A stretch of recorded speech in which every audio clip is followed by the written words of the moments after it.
Même en utilisant un style de code personnalisé qui répond bien à nos besoins, il est parfois nécessaire de modifier l'apparence d'une ou de quelques codes dans notre dessin. Pour faire ça rapidement, sans passer par le gestionnaire des styles de code, voici quelques trucs. On peut toujours cliquer droit sur une cote sélectionnée pour faire afficher les propriétés, qui dans mon cas étaient déjà affichées à gauche, puisque j'ai ancré ma barre de propriétés dans mon écran à gauche. Et je peux changer des paramètres, par exemple la couleur ou le style de flèche. Donc, les paramètres qui sont dans la barre de propriété sont les mêmes qu'on retrouve dans le gestionnaire de style de code. À la différence que je vais changer les paramètres seulement qu'à une cote et non pas au style au complet. Autre chose qu'on peut faire, toujours avec le clic droit, afficher les propriétés rapides où on a quelques paramètres intéressants et principalement le style de code. Donc, si je veux changer le style de code, voilà, ça devient très rapide. C'est la même chose que d'aller sélectionner ici le style dans le groupe de fonctions. Si je modifie les paramètres d'une cote, je veux revenir en arrière, finalement, je veux que ce soit comme le reste. Je peux toujours utiliser le petit outil de copie de propriété, sélectionner une cote, sélectionner la deuxième, et voilà, les propriétés vont se recopier d'une à l'autre. Autre truc, le positionnement du texte nous convient pas toujours. Il arrive qu'on soit obligé de le déplacer manuellement.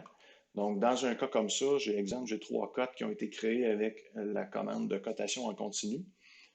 Je peux tout simplement sélectionner mon texte et le déplacer, comme ça. Si je veux qu'il reste aligné, ce qui est souvent le cas, je peux utiliser la commande étirer pour repositionner le texte de mes 3 cotes, comme ça.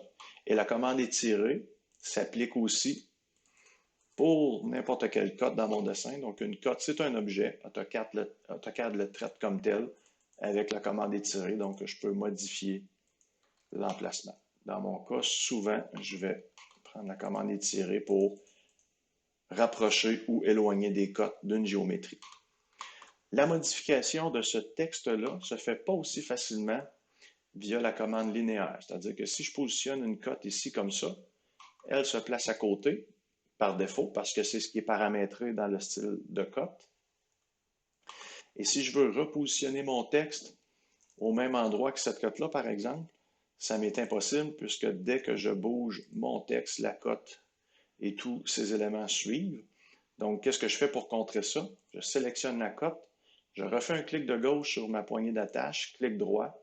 Je peux sélectionner déplacer avec la ligne de repère et je vais être capable de modifier mon texte de façon plus versatile. Si j'applique des cotes en continu, à partir de cette cote-là,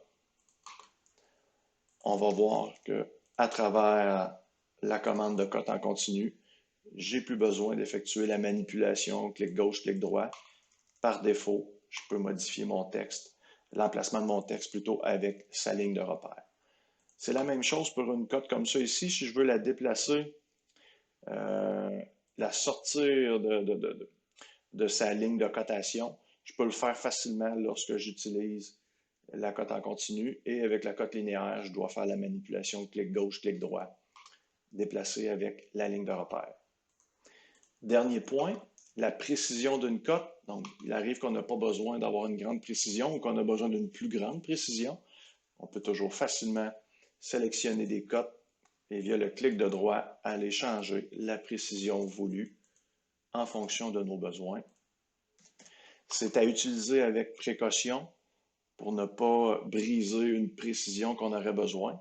Il faut faire attention aussi de garder une certaine cohérence entre la somme des cotes et le total affiché par une autre cote dans notre dessin. Donc, par exemple, si je positionne une cote comme ça, normalement, cette cote-là devrait être le total de mes 3 cotes ici. Donc, si je viens changer la précision, il peut arriver qu'on ait des incohérences. Donc, à faire attention. Alors, voilà pour la modification des propriétés de cote.